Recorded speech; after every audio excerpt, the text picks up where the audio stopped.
Chapter 2 The Intractable. Wei Wuxian had only just opened his eyes when someone kicked him. A voice thundered in his ears. "Playing dead?" He almost coughed up blood from the kick. His head hit the ground, and with his face turned up, he thought hazily, "You've got some nerve daring to kick me, the patriarch." Wei Wuxian had already lost count of the number of years it had been since he'd last heard a live person speak, never mind such awful caterwauling. He was dizzy, and the cracked voice of a young man was rattling between his ears. "Think for a moment whose land you're living on, whose rice you're eating, and whose money you're spending. So what if I took a few things of yours? They should have been mine in the first place." Soon after, there was the clamoring noise of chests and cabinets alike being ransacked. It was a good moment before Wei Wuxian's eyes could focus. A dim ceiling came into view, as did an unfortunate-looking face with a greedy glare. That face was spraying spittle all over him. "And you dare go tattle on me? You think I'm actually afraid of you tattling? Do you actually think that anyone in this house would take your side?" Two large men who looked like servants came over. "Young master, everything's smashed." "So fast?" the quacking youth questioned. "There wasn't much stuff in this broken shack anyway," the servant replied. The quacking youth was extremely pleased. He turned to Wei Wuxian, pointing so hard at the man that he was practically jabbing his finger up his nose and into his brain. "Go and tell on me, I dare you. Who are you playing dead for? As if anyone would actually give a crap about all this junk and waste paper. I've smashed everything. Let's see what else you've got to go tattle on me with. Think you're all that just because you went to a cultivation sect for a few years? Well, didn't you get kicked out like a stray dog anyway?" Presently half dead, Wei Wuxian thought to himself, "It's not pretend. I've actually been dead for many years. Who was this? Where was this? And when had he ever done something like forcibly possess the body of another?" After having kicked the man, ransacked his house, and spent all his temper, the quacking youth started out the door along with two servants, slamming the door behind him. He ordered in a loud voice, "Keep proper watch. Don't let him come out to embarrass people." The servants outside the door all heeded. Once the man had gone, silence settled both inside and out of the house. Wei Wuxian wanted to sit up, but his limbs would not obey him, so he lay back down and flipped over. His head continued to spin as he looked at his strange surroundings and at the mess on the floor. Next to him was a copper mirror that had been tossed onto the ground, and Wei Wuxian snatched it up. A dreadfully pale face appeared in the mirror. Two large blots of red were smeared unevenly on each cheek. If he were to stick out a long and vividly red tongue, then he'd be the very picture of a hanged ghost. Wei Wuxian tossed the mirror aside, a little disgusted. He wiped his face and found his hands smeared with white powder. Fortunately, it wasn't that this body had been born strange, but rather the penchant of the previous owner. A full-grown man with a face heavily caked in makeup and sloppily applied at that. This shocked some energy back into Wei Wuxian, who was finally able to sit up. Only then did he notice the circle of a spell array beneath him. The array was scarlet and crooked, seemingly hand-drawn using blood as the medium. It was still damp and emitting a metallic stench. There were warped and crazed spells drawn within the array that had been somewhat smudged by his body, but the remaining shapes and characters were gruesome in their evil intent.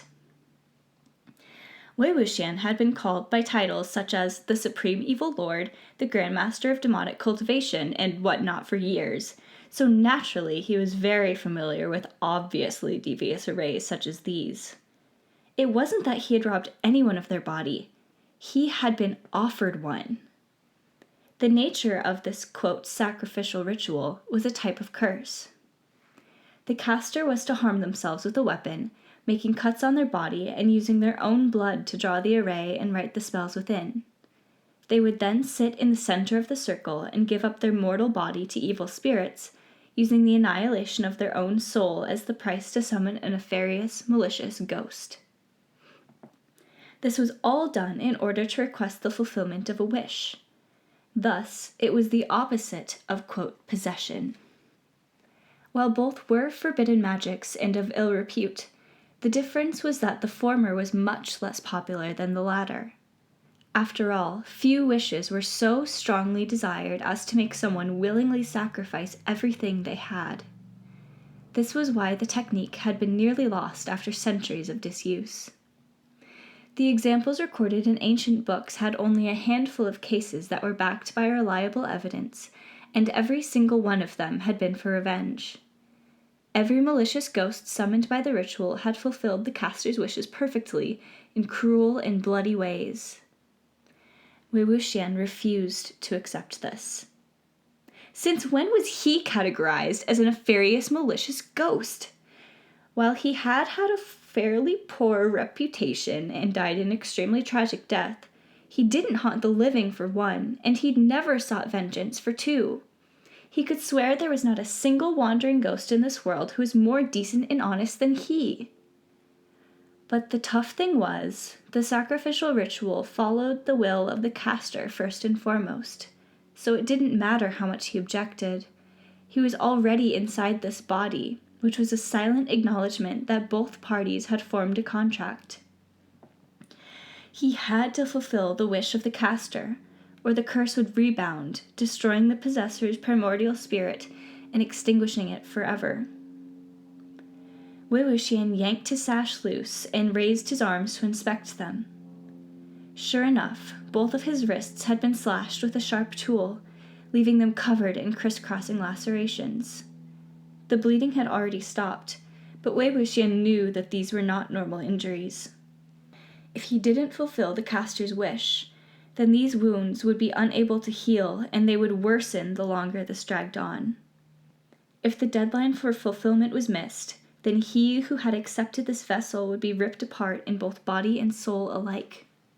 He triple-checked that there was no mistake and cried, "This is ridiculous!" mentally 10 times before finally rising to his feet with difficulty, supporting himself against the wall.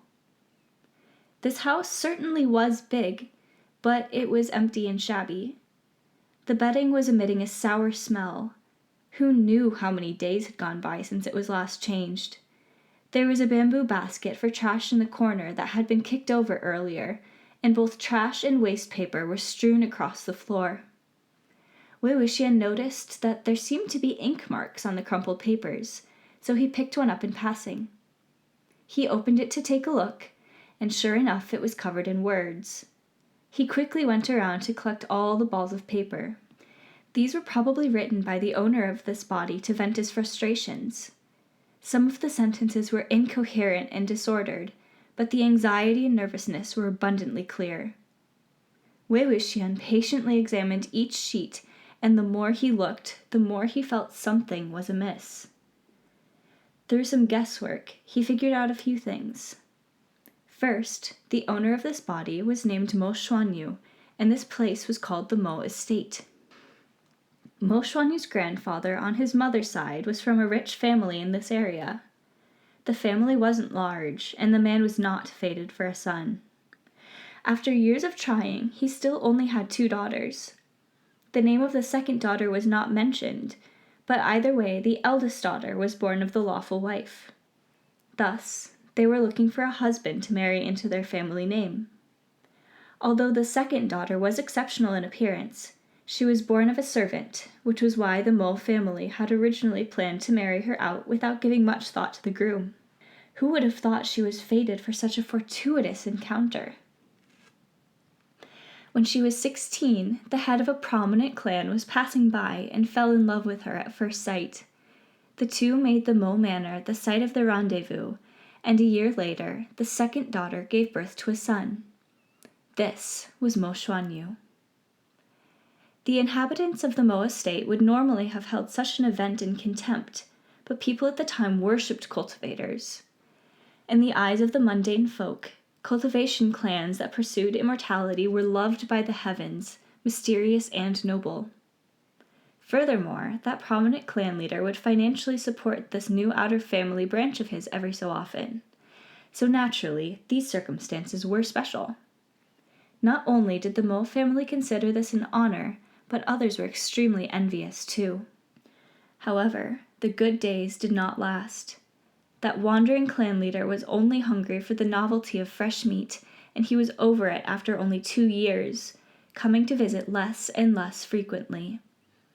After Mo Xuanyu turned 4, that man never appeared again.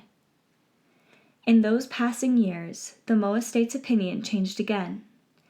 The contempt and mockery returned, now with added disdain and pity. Second Lady Mo refused to accept this, believing firmly that the prominent clan leader would not turn a blind eye to his own son. And sure enough, when Mo Xuanyu turned 14, that clan leader sent over a grand party to officially take him back. Second Lady Mo's head was held high once again. Although she could not go with them, this event swept away all the grievances she'd had. Feeling proud and elevated, she proclaimed proudly to everyone she saw that her son would definitely become a leader of cultivation sects in the future, rise to the top and bring glory to the ancestors. Thus, the people of the Mo estate changed their opinion for a 3rd time. However, Mo Xuanyu was driven out before he managed to cultivate acclaim and succeed his father, and driven out in the most shameful way. Mo Xuanyu was a cut sleeve, a male homosexual, and he was so audacious as to harass his fellow peers. With this scandal exposed, and the fact that he possessed only average talent and no real achievements in cultivation, the sect had no reason to keep him. Adding frost to snow, something had upset Mo Xuanyu. When he returned home, it was as a madman. His mental state had been upended, as if he had been scared silly. Having read to this point, Wei Wuxian's brow twitched a couple times. The cut-sleeve matter aside, this man was a lunatic. No wonder he had smeared enough powder on his face to look like a hanged ghost. No wonder no one thought it strange that there was such a large, bloody spell array on the ground. Mo Xuanyu could probably smear blood all over this house, from the floor tiles up the walls into the ceiling, and no one would think it weird, because everyone knew he was crazy. After Mo Xuanyu returned to his old home, he was bombarded with ridicule. This time, it seemed, the situation was unsalvageable. Unable to take this blow, Second Lady Mo was choked to death by her own unspeakable outrage.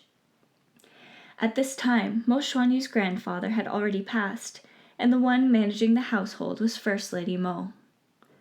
This Madame Mo had never been able to stand her little sister, and she scorned that sister's bastard son. She had a single son herself, by the name of Mo Ziyuan, the one who had just ransacked Mo Xuanyu's house. When Mo Xuanyu first left with such impressive fanfare, First Lady Mo had felt that they now possessed something of a family tie to that prominent cultivation sect, and had hoped that the cultivator envoys would bring Mo Ziyuan along with them too. Of course, she had been rejected, or rather, ignored. Duh! This wasn't like selling cabbage in the markets, buy one get one free. Who knew where this family got its confidence? But they all possessed a bizarre idea. They firmly believed that Mo Ziyuan had potential, that he had talent, and that if he were the one who had gone with the cultivators, then he definitely would have been recognized for his worth, unlike his failure of a cousin. Although Mo Ziyuan had been young when Mo Xuanyu left, he had been repeatedly indoctrinated to believe this nonsense without a single doubt. Thus, he caught Mo Xuanyu every other day to humiliate him, cursing him for having robbed him of his path to cultivation. And yet, he remained enamored with the talismans, the pills, and the little spiritual devices that had been brought back from the cultivation sect, and would take them all for himself, breaking them as he willed. While Mo Xuanyu was often in the throes of madness, he knew when he was being humiliated. He tried his best to endure it time and time again, but Mo Ziyuan's behavior only worsened, practically emptying the entire house. At last, Mo Xuanyu had enough. He finally stammered a complaint to his uncle and aunt, which was why Mo Ziyuan had come knocking today, looking for trouble. The words on the paper were tiny and cramped. Wei Wuxian's eyes were sore from reading all this, and he thought to himself, what kind of hellish life was he fucking living? No wonder Mo Xuanyu had preferred to end it, offering his body to summon malicious ghosts to avenge himself. After his eyeballs started feeling better, it became his head's turn to ache. Technically, the caster of the array had to mentally recite their wish. As the evil spirit summoned, Wei Wuxian should have been able to hear the details of his request. However, this forbidden magic had probably been secretly copied off a book with missing pages. It was incomplete. And Mo Xuanyu had missed that step. Although Wei Wuxian could guess that he most likely sought vengeance against the Mo family, how exactly did he want it done? To what extent? Take back what was taken, beat up the family, or wipe them out entirely? It was most likely wiping out the family. After all, anyone who had been in the cultivation world would know that the words most often used to describe Wei Wuxian were treacherous and mad. Was there anyone who better fit the description of fiendish? Since the man had dared to summon him by name, his wish was definitely not going to be something easily granted. Wei Wuxian said helplessly, "But you've got the wrong person." At first, he wanted to wash his face and gaze with reverence upon the dead countenance that had once belonged to its former owner. However, there was no water inside this house, not even drinking water. And what's more, Wei Wuxian figured that the only container around was for lavatory purposes and not for washing up. He tried pushing the door, but it was barred from the outside, probably to prevent him from running amok.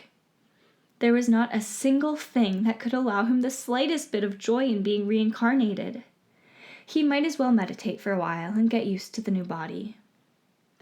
An entire day passed this way. When he opened his eyes once more, there was sunlight seeping into the house through the cracks of the window. Although he could get up and walk, his head was still spinning, and it didn't appear to be getting any better. Wei Wuxian was puzzled. This Mo Xuanyu's cultivated spiritual power is so minuscule it might be completely overlooked. There's no reason why it can't manipulate this body, so why is it so difficult for me to use?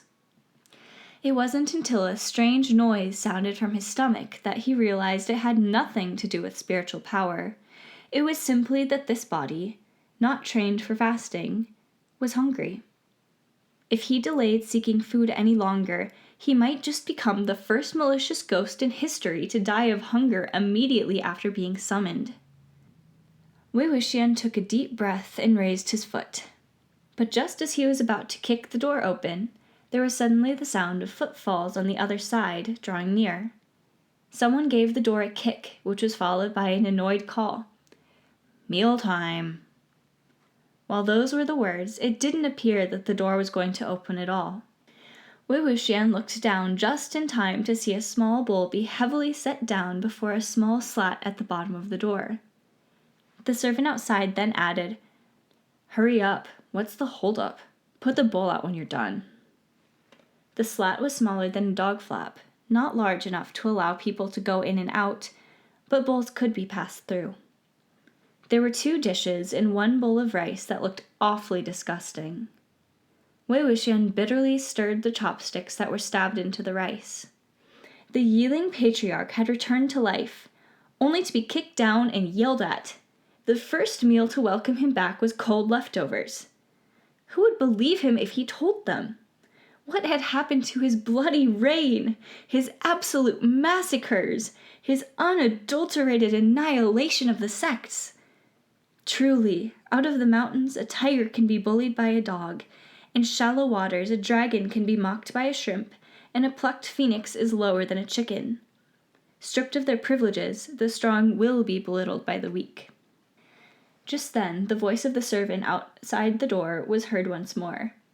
But this time, it was a laugh that sounded as if it came from a completely different person. "Ah Ding, come over here." A delicate and frail feminine voice answered from a distance. Atong, did you come to deliver food for that person in there again? Atong clicked his tongue. Why else would I come to this miserable courtyard? Ding's voice was at the door, much closer now. You only make deliveries once a day, and no one scolds you even if you slack off every now and then, so why are you frowning at being so free? Just look at me. So busy with errands, I can't even go out and play. Atong complained. It's not like delivering meals is the only thing I do. And you still dare to go out right now? There are so many walking corpses roaming about that every household has their doors firmly shut. Wei Wuxian was crouched down by the door, pushing around the contents of the bowl in his hand with 2 chopsticks of different lengths, listening as he ate. It seems like things hadn't been peaceful here at the Mo estate. Walking corpses, as per their name, were the walking dead, reanimated corpses that were low-level and commonplace. Their eyes were usually glazed, their movements sluggish. They were fairly harmless. Nonetheless, it was enough to terrify average folks, and their putrid smell alone was enough to make one fill a pot with puke. However, to Wei Wuxian, they were the easiest to manipulate and the most obedient of puppets. In fact, it even felt somewhat endearing to suddenly hear about them. Atong appeared to have winked. You have to take me along if you want to go out, so I can protect you. Ding cut him off dismissively. You protect me? Please, can you actually fight those creatures off? If I can't fight them off, then no one can, Atong grumbled. Ding laughed. How do you know if other people can't fight them off? Let me tell you, delegates from a cultivation sect have already arrived at our Mo Manor today. I hear they're from an incredibly prominent clan.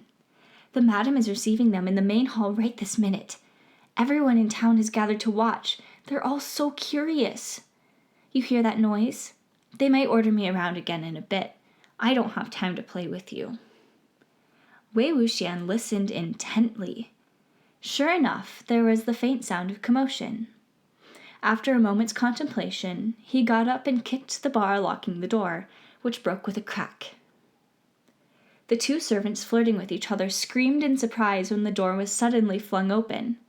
Wei Wuxian tossed the bowl and chopsticks aside as he stalked out, but the sunlight blinded him.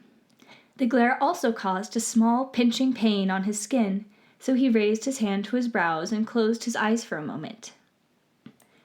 Atong had screamed louder than Ding a moment ago, but when he looked closer, he realized it was that lunatic everyone could bully. His courage returned. Feeling that he must regain the dignity he'd just lost, he jumped over and waved, shooing Wei Wuxian like one would a dog.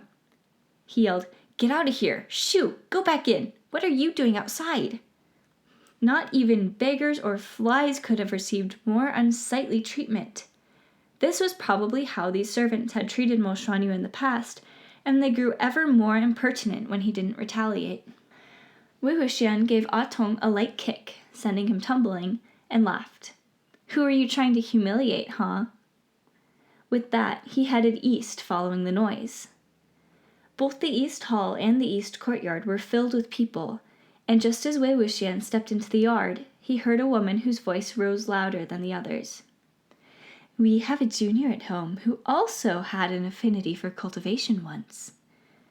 That must have been Madame Mo, who was trying to build connections with cultivation clans again.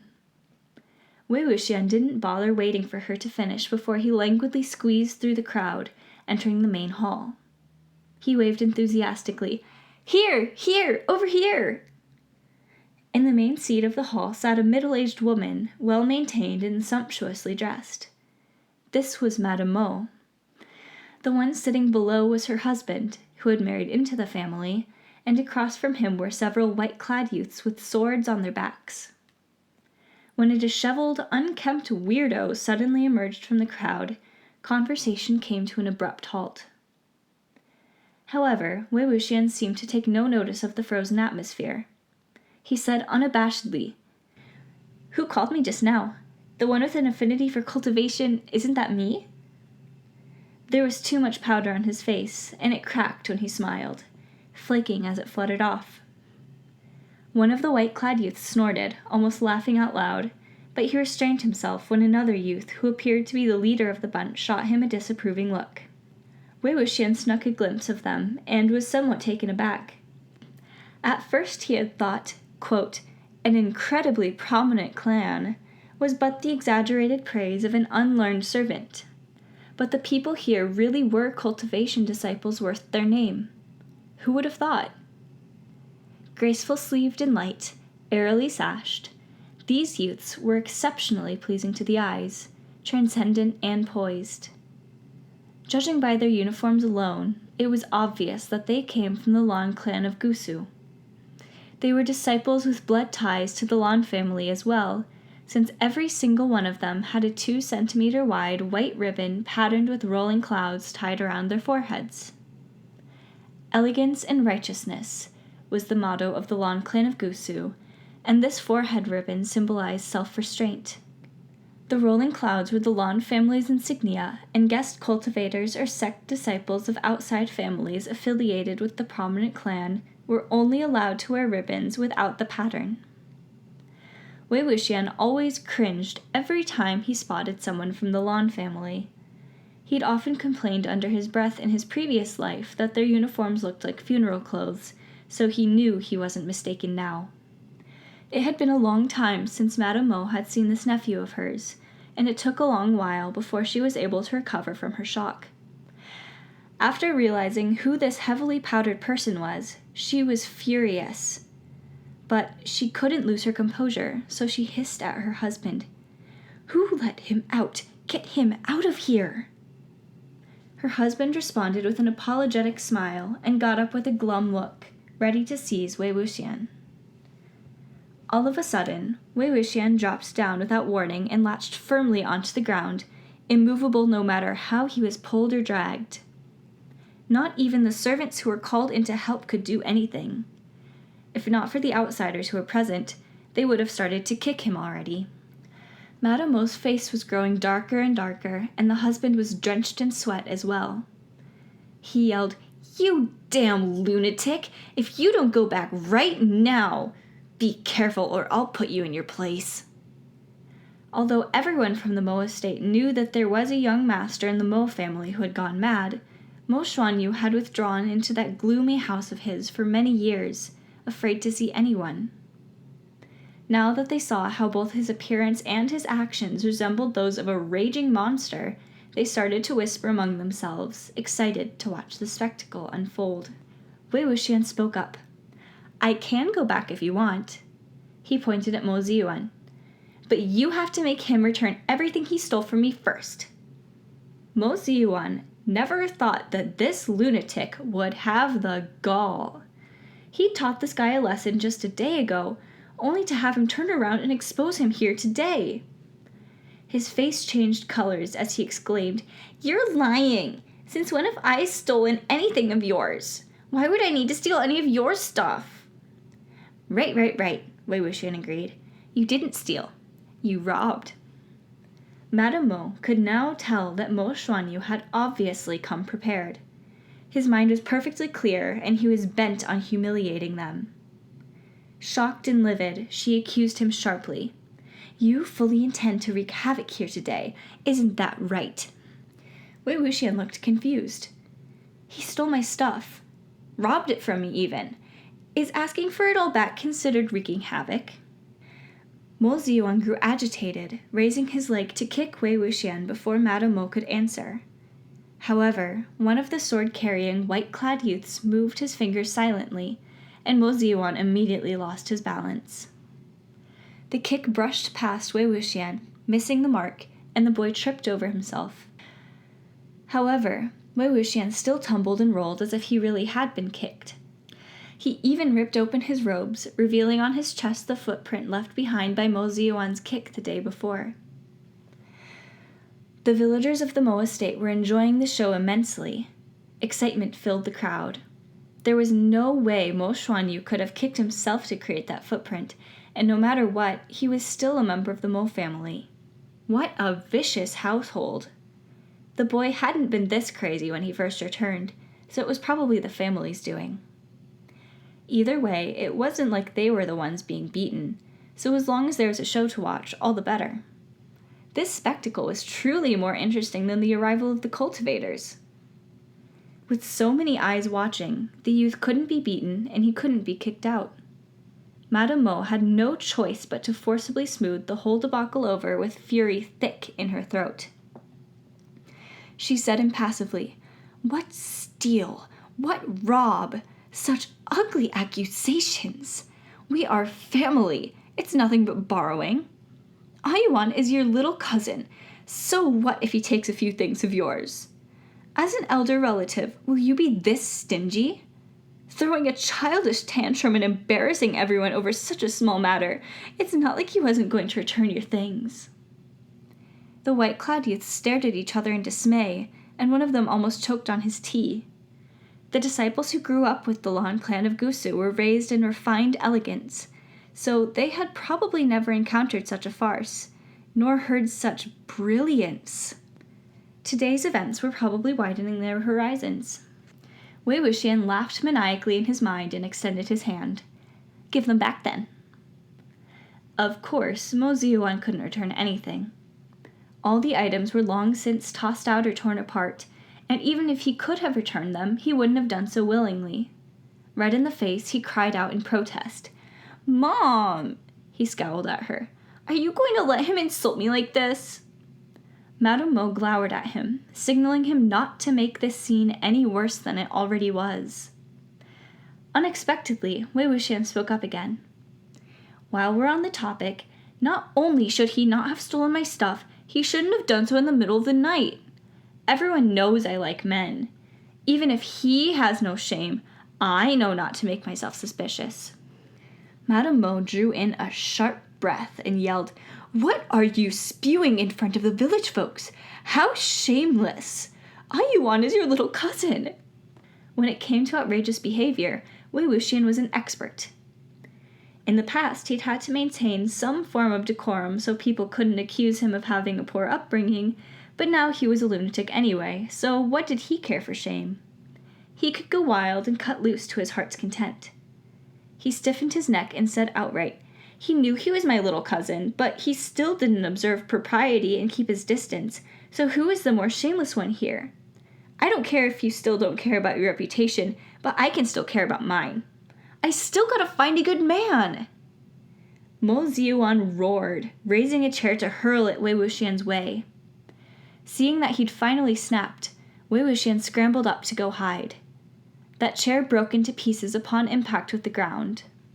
The spectators crowding in and out of the East Hall were waiting with unconcealed delight to watch the Mo family be disgraced, but they all quickly dispersed once things got violent, afraid that they might be injured. Wei Wuxian ducked towards the youths from the Lan family, who were completely dumbfounded by what was unfolding, crying as he did so.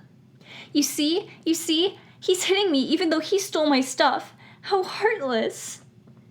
Mo Ziyuan chased him over, ready to lunge, but the leader of the youth stopped him. Gongzi, we can talk this out."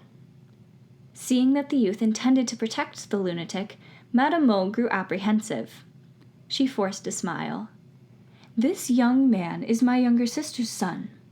He's a little unstable. Everyone at the Mo estate knows he's crazy.